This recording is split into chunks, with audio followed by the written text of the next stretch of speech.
Bonjour à tous, nous sommes mardi 30 juillet 2024, j'espère que vous allez bien.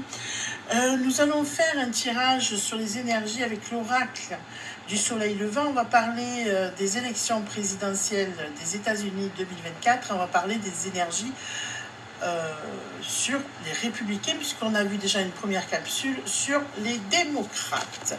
Donc je rappelle, pour ceux qui ne connaissent pas, je me sers pour les énergies de l'oracle soleil levant, qui a de très jolies lames, en tout cas, voilà, qui est très magnifique.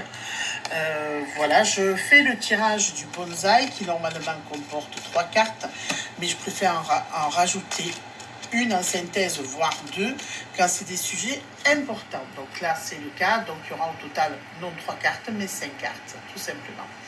Donc il y a la première carte, c'est l'énergie du passé, la deuxième du présent, la troisième du futur. Et après, je mets 2 cartes de synthèse pour voir jusqu'où on va. Voilà, on est parti, on y va, go! Alors, on est à des cartes et on va aller voir nos cartes, ce qu'on va nous dire, tout simplement. Alors, première carte, l'énergie du passé sur le camp des républicains. Deuxième carte, le présent. Troisième carte, le futur. Quatrième et cinquième pour la synthèse. Hop. Voilà. Allez, on va découvrir donc notre première carte, qui est donc l'énergie du passé concernant le parti des démocrates. C'est le katana.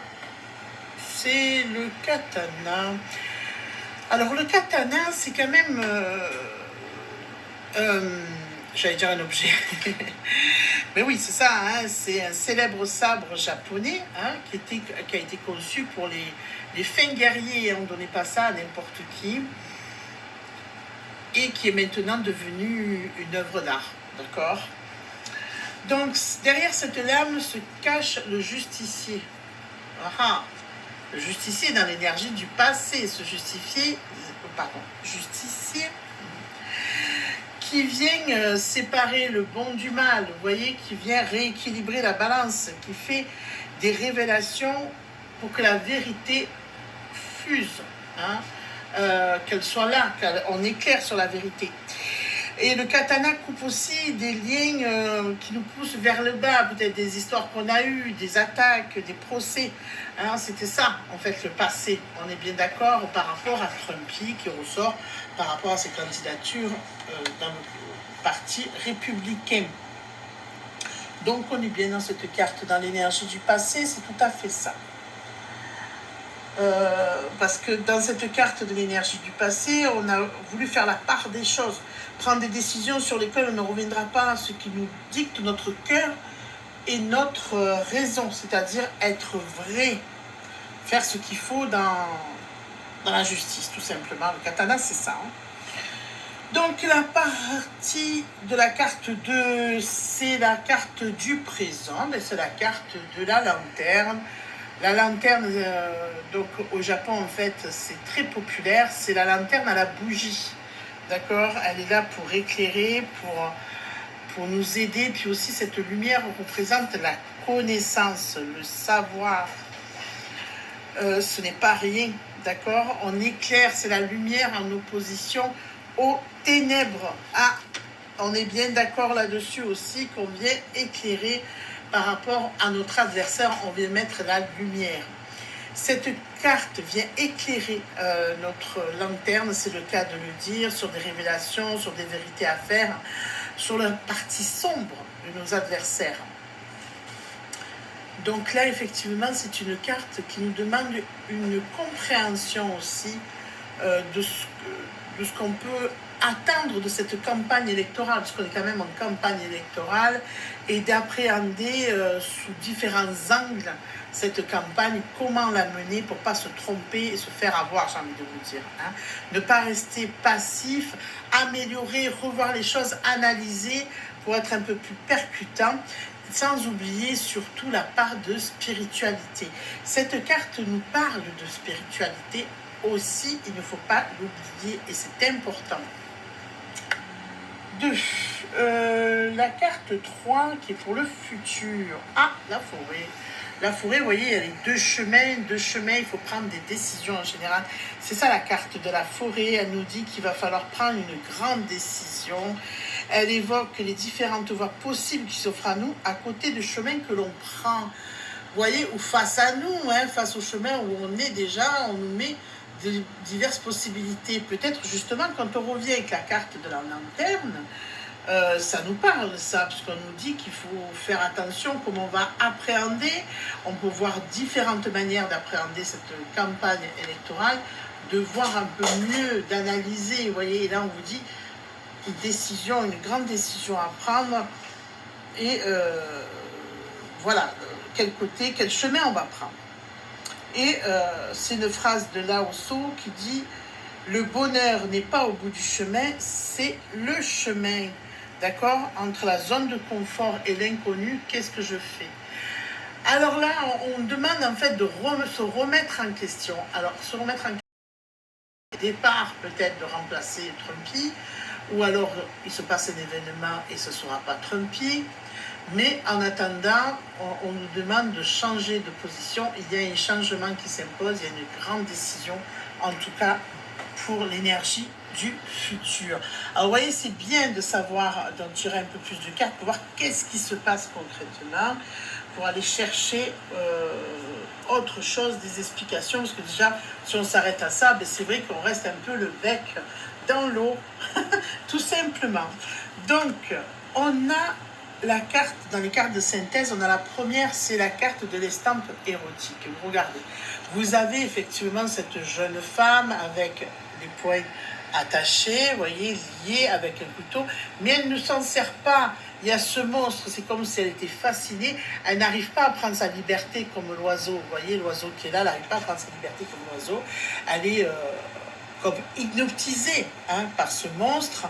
Et là, en fait, quand on met dans le contexte au niveau politique, au niveau de la campagne présidentielle, par cette carte, on nous informe que nous sommes devenus l'esclave d'une situation, d'accord, ou de quelque chose. Le monstre peut être aussi, là, la représentation de la quête du pouvoir à tout prix.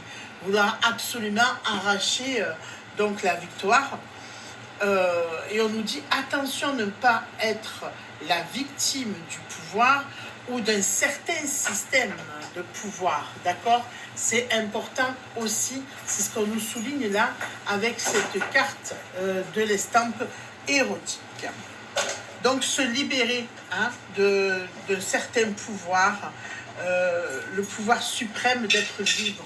C'est peut-être ça aussi, l'accès à ce pouvoir-là en changeant de chemin. Vous voyez, on nous éclaire vers autre chose, il faut en tenir compte et pas passer à côté. Mais on est avec le chemin de la spiritualité, on ne va pas l'oublier.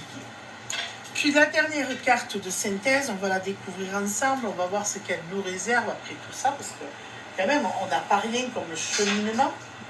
On n'a pas de mauvaises cartes non plus au niveau des énergies, mais on nous dit quand même d'avancer avec prudence. On est là, on nous remet quand même un peu les points sur les i et barres sur les t, en disant dans le passé il y avait ça, ok, vous voulez continuer dans ce sens-là, apporter de la lumière sur les révélations, sur les vérités, mais attention, il faudrait voir un peu le côté stratégique de la campagne politique, peut-être aller différemment, et peut-être aller voilà, avec une autre personne ou autre, ou différemment en tout cas. Il y a quelque chose qui se passe parce qu'il va falloir qu'on prenne le choix, qu'on fasse un grand choix, il y a une grande décision à prendre, d'accord?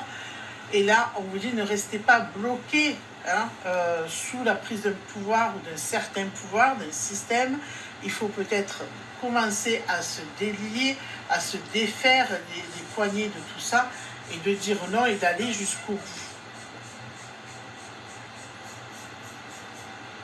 Ça peut être aussi qu'ils apportent ce dénouement-là, se défaire de cet état profond, on va dire ça. Même si dans l'équipe, effectivement, dans ce groupe, dans ce parti politique, qui est les républicains, vous avez des gens quand même qui ne sont pas d'accord avec le candidat en liste qui est trumpien. Et vous avez des gens qui sont dans des extrêmes incroyables, d'accord. Donc lui il n'est pas d'accord et il se fait attaquer. Vous avez même des démocrates qui le soutiennent. Bon, c'est un peu encore une bouillie de tout ce qui est là, qui représente tout ce qui est politique et toujours et encore, on est bien d'accord, c'est pas toujours évident de sortir de tout ça. Alors, quelle est la dernière carte? Bon, on a hâte de la découvrir dans tout ça. Ouf, la carte de l'empereur. La carte de l'empereur. Ce n'est pas rien, la carte de l'empereur. C'est on prend place, en fait. Hein? On a l'empereur qui nous donne son trône. C'est l'accès au trône. Alors, on nous met là pour être dans la bienveillance, dans les intérêts communs, dans l'intérêt de la famille, etc. Donc, cette carte nous donne le pouvoir de faire ce que nous voulons. C'est l'accès au trône. Plus que ça, est-ce que je peux dire autre chose? Je ne pense pas. Par contre, attention, on n'oublie pas qu'avant tout ça, il faut prendre de grandes décisions, il faut voir les choses différemment, il y a des choses à modifier dans cette campagne. Alors peut-être aussi ça vient du fait que Kamala Harris, donc Biden, est parti, que c'est Kamala Harris dans cette campagne qui a pris le relais, même si elle ne fait pas l'unanimité non plus chez les démocrates. Peut-être que c'est pour ça qu'il faut revoir la manière de mener la campagne présidentielle du côté des républicains. Voilà, je pense que c'est assez clair, assez résumé. Voilà, je ne peux pas vous raconter plus que ça.